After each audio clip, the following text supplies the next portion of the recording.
नदियापुर गांव में बसंत नाम का एक नौजवान नाविक रहता था।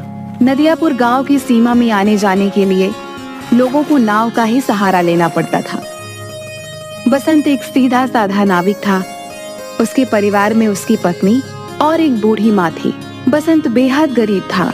बसंत के ऊपर नदियापुर गांव के लगभग सभी लोगों का कर्जा चढ़ा हुआ था। आज बसंत अपनी नाव के पास पहुंचा ही था कि तभी गांव का सेठ धनीराम कुछ लोगों के साथ उसके पास आ धमका। बस बहुत हो गया, अब मामला बर्दाश्त से बाहर होता जा रहा है, समझ गया? पूरे 6 महीने हो गए मुझे बेवकूफ बनाते हुए तुझे। आज मैं अपने पैसे ले जाकर ही रहूंगा, समझा? मुझे कुछ दिनों की मोहलत और दे दो सेठ जी। आप तो जानते ही हो कि इस वक्त धंधा कितना मंदा चल रहा है। अबे तेरा धंधा कोई मंदा नहीं चल रहा। सच तो ये है कि तू मेरे पैसे देना ही नहीं चाहता। नदियापुर गांव में आने के लिए और जाने के लिए नाव का ही सहारा लेना पड़ता है। ऊपर से ये इलाका टूरिस्ट इलाके में भी आता है। सैलानियों की कोई कमी नहीं है यहाँ पर। तेरा धंधा मंदा कैसे बढ़ सकता है बे? सेठ जी, सारे गांव वाले जानते हैं कि मेरी किस्मत कितनी फूटी हुई है। मैं बड़ी मेहनत से पाई पाई इकट्ठा करता हूँ, लेकिन वो पैसे किसी न किसी वजह से मुझसे खर्च हो जाते हैं। बसंत पर सेठ धनीराम बसंत का मजाक उड़ाते हुए अपने लोगों को देखकर बोला।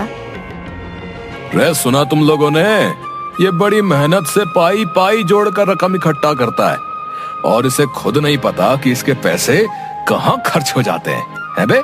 इतना कहकर धनीराम गुस्से से बसंत की ओर देखकर बोला। ये क्यों नहीं कहता कि तू एक नंबर का अय्याश है, सारे पैसे अय्याशी में खर्च कर देता है। बेवकूफ आदमी, तुझे कोई और नहीं मिला बेवकूफ बनाने के लिए, है बे? नहीं नहीं, ऐसा मत कहिए सेठ जी। नदियापुर के सारे लोग जानते हैं कि मैं कितना शरीफ हूँ। मेरे घर में मेरी पत्नी और मेरी बूढ़ी माँ रहती है।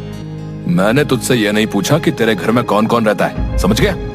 अरे तेरे घर में तेरी बूढ़ी माँ रहे या तेरी पत्नी, मुझे इससे क्या? मुझे तो बस मेरे पैसे से मतलब है।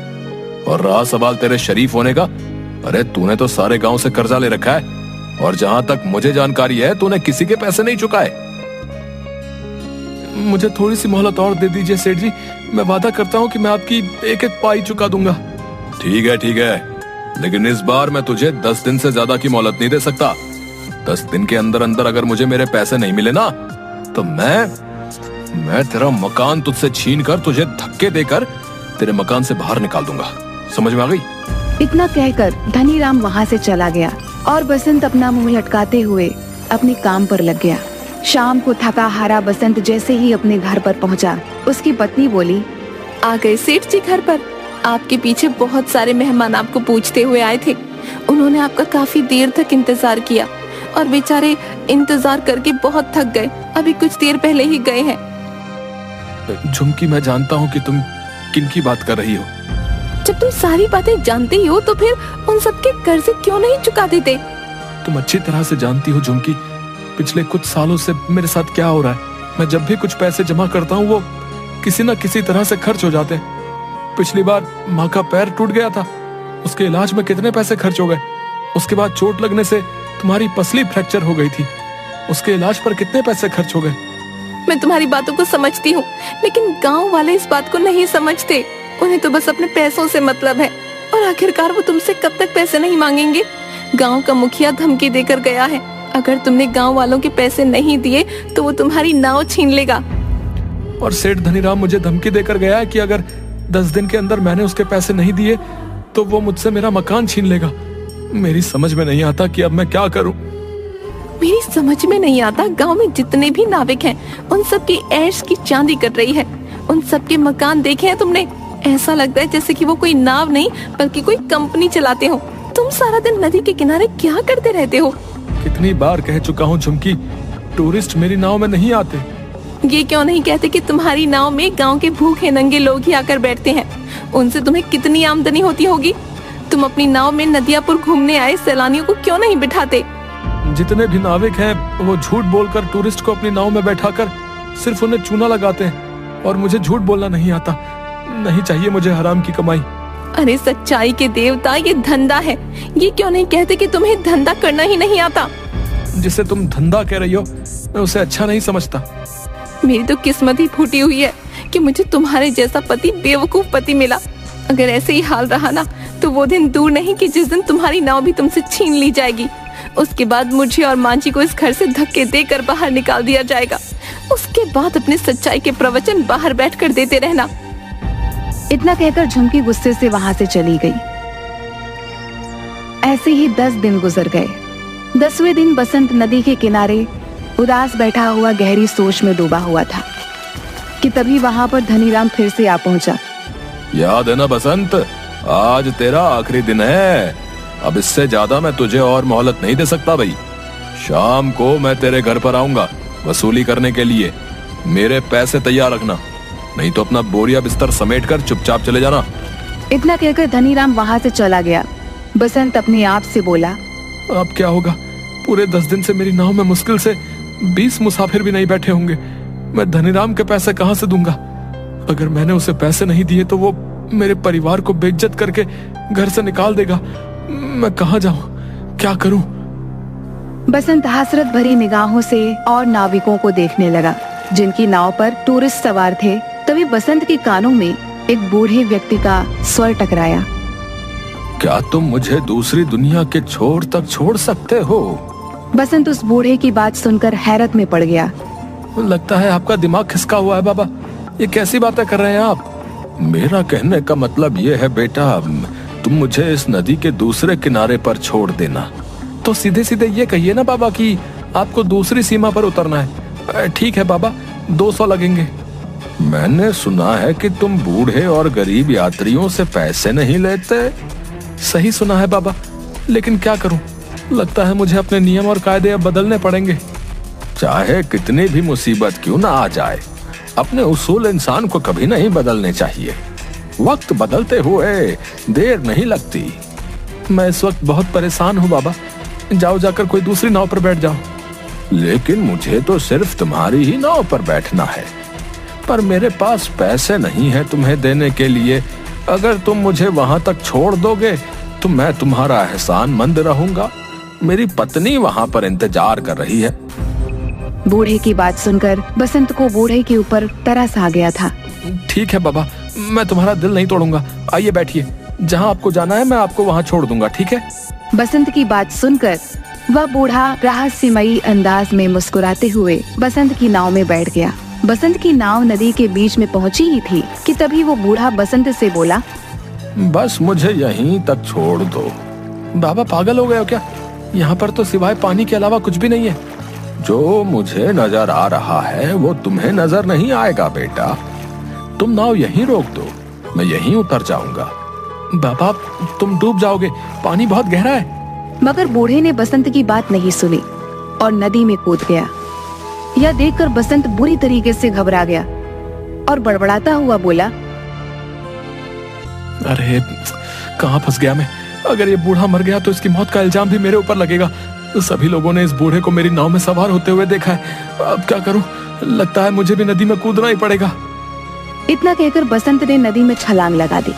मगर उसने जैसे ही नदी में छलांग लगाई, उसने अपने आप को एक बेहद सुंदर जंगल के बीच बहुत छोटे से तालाब में खड़ा हुआ पाया। बसंत तुरंत उस तालाब से निकलकर उस जंगल की ओर देखने लगा। तभी उसके कानों में एक भारी आवाज टकराई। बेटा मेरी शाख थोड़ी सी झुक रही है, इसे थोड़ा सा सीधा कर दो, मुझे दर्द हो रहा है। बसंत ने देखा कि वो जिस पेड़ के नीचे खड़ा था, बसंत से वही पेड़ बोला था। बसंत डर गया। डरो मत, अगर तुम मेरा ये काम करोगे तो मैं तुम्हें आगे का रास्ता बता दूंगा। बसंत ने डरते डरते उस पेड़ की शाख ऊंची कर दी। तभी अचानक बसंत के सामने एक बेहद सुंदर सोने की सड़क बन गई। घबराओ मत, तुमने मेरी मदद की है, इस वजह से ही तुम्हारे लिए ये सोने की सड़क मैंने बना दी है।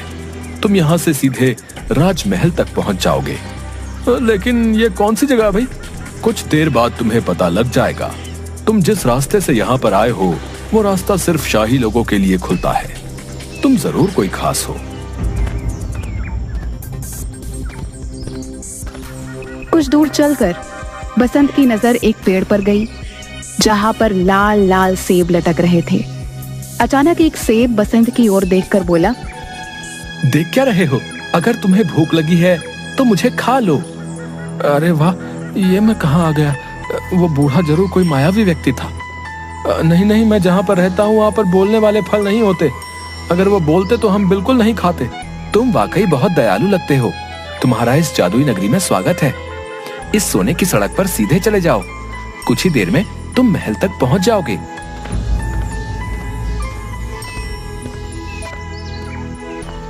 कुछ ही देर में बसंत एक आलीशान महल के सामने पहुंच गया। तभी उसके कंधे पर पीछे से किसी ने हाथ रखा। बसंत ने देखा तो सामने वही बूढ़ा खड़ा उसे देखकर मुस्कुरा रहा था। कौन हो तुम और ये कौन सी जगह है? अचानक वह बूढ़ा एक बेहद सुंदर राजकुमार में तब्दील हो गया। ये सारा का सारा राज्य मेरा है। तुम पृथ्वी पर नहीं बल्कि दूसरी एक जादुई दुनिया में हो। दूसरी दुनिया में? मैं कुछ समझा नहीं। दरअसल नदियापुर गांव की नदी के बीच एक दूसरी जादुई दुनिया का द्वार खुलता है।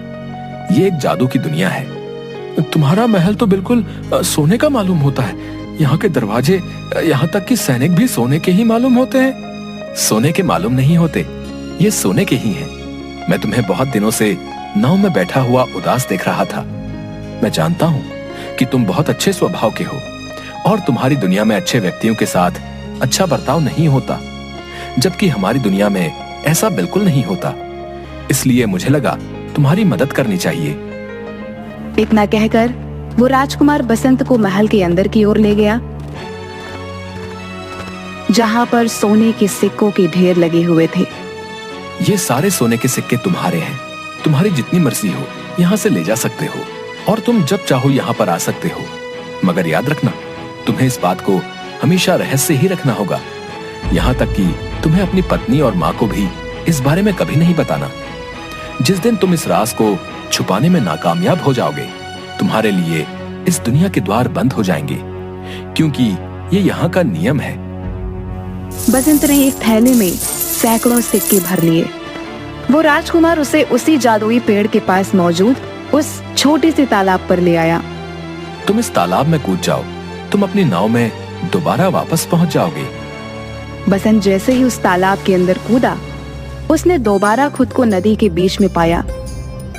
बसंत उसी दिन वो सारा सोना शहर में बेच आया और उसने गांव में सबके कर्जे चुका दिए।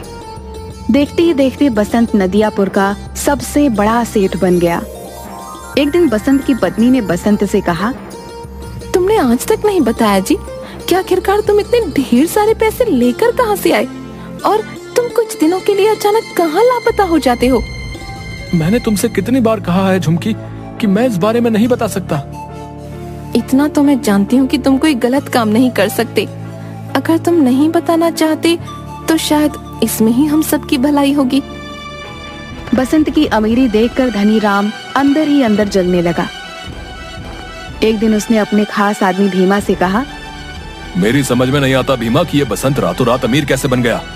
मैं सोच रहा था कि इसके मकान और उसकी नाव पर कब्जा कर लूंगा, लेकिन इसने तो मेरे सारे पैसे लौटा दिए।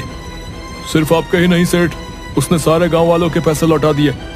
आज गांव में सबसे आलीशान हवेली उसकी बनी हुई है, और तो और नदियापुर में सारी नाव का मालिक बसंत ही है। हाँ मुझे पता है, और वो टूरिस्ट से बहुत कम पैसे लेता है, और गांव के लोगों को तो वो मुफ्त में ही नाव में बैठाने का काम करता है। मेरा धंधा भी चौपट हो गया। दाल में जरूर कुछ ना कुछ काला है। जाओ जाकर पता करो कि आखिर माजरा क्या है। जाओ। मैंने पता कर लिया है। क्या मतलब? कुछ दिनों पहले मैं उसका चुपके से पीछा कर रहा था। अचानक मैंने देखा कि वो बीच नदी में कूद गया और कुछ ही घंटों के बाद वो वापस आ गया। उसके हाथ में एक थैला था जो सोने से चमक रहा था। बेवकूफ आदमी, ये बात तूने मुझे पहले क्यों नहीं बताई?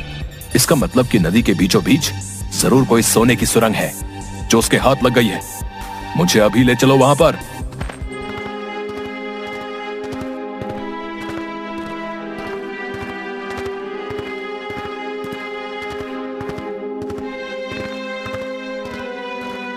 कुछ ही देर में सिर्फ धनी राम और भीमा नदी के बीच पहुंच गए।